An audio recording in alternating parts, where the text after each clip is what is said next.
menonton, jangan lupa like, subscribe, dan tekan tombol lonceng. Selamat menyaksikan. Presiden Joko Widodo mengatakan bahwa pelaksanaan konferensi tingkat tinggi Archipelagic and Island States Forum merupakan salah satu komitmen Indonesia bekerja sama di level yang lebih tinggi untuk melakukan langkah konkret dalam menangani isu kawasan dan dunia. Selain itu, KTT AIS Forum juga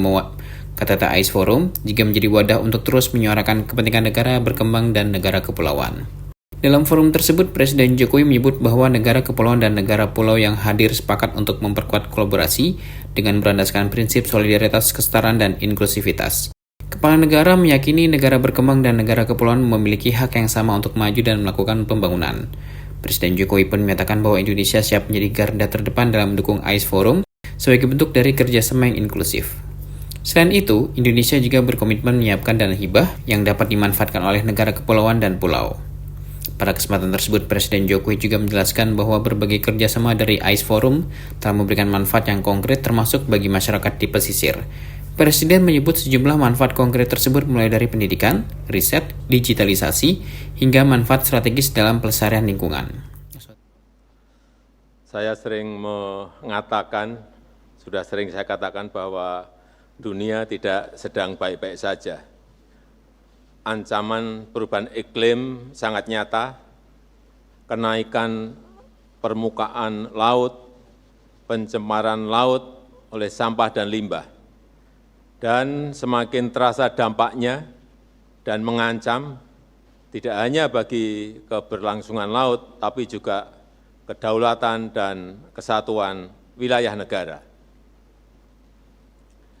Pelaksanaan KTT AIS ini merupakan salah satu komitmen Indonesia untuk bekerja sama di level yang lebih tinggi, menjadi organisasi internasional dalam melakukan langkah-langkah konkret untuk penanganan isu kawasan dan isu dunia, dan untuk terus menyuarakan kepentingan negara-negara berkembang dan negara-negara kepulauan.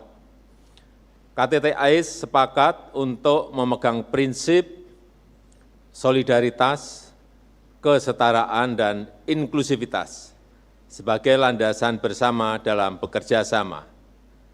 Negara berkembang dan negara kepulauan memiliki hak yang sama untuk maju, memiliki hak yang sama untuk melakukan pembangunan. Oleh sebab itu, kolaborasi dan kesatuan negara kepulauan dan negara pulau sangat dibutuhkan untuk dapat tumbuh bersama dan mengatasi beragam tantangan-tantangan yang ada, di mana Indonesia sebagai negara maritim akan terus menjadi barisan terdepan mendukung AIS Forum sebagai kerjasama yang inklusif negara kepulauan dan negara pulau.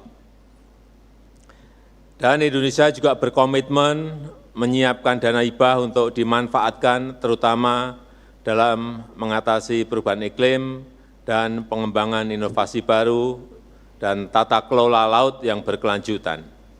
Berbagai kerjasama AIS juga telah memberikan manfaat yang konkret kepada masyarakat, termasuk bagi masyarakat pesisir melalui pemberian beasiswa, pendanaan riset bersama, pengembangan AIS Blue, Startup Hub, pelatihan digitalisasi UMKM, pengembangan pendanaan inovatif. Selain itu juga memberikan manfaat strategis terkait dengan penghitungan karbon laut dan pelestarian hutan bakau. Bagi Indonesia, laut bukan pemisah, tapi laut justru sebagai pemersatu, laut justru sebagai perekat dan penghubung. Oleh sebab itu di Forum AIS, Indonesia mengajak seluruh negara yang hadir untuk tetap menjaga kesatuan dan kolaborasi walaupun di tengah dunia yang terbelah, karena kolaborasi adalah kunci kemajuan. Demikian, terima kasih. Terakhir, Presiden menekankan bahwa kesatuan dan kolaborasi antara negara kepulauan dan pulau merupakan kunci kemajuan dalam menghadapi tantangan global saat ini. Tim Eljon Media melaporkan.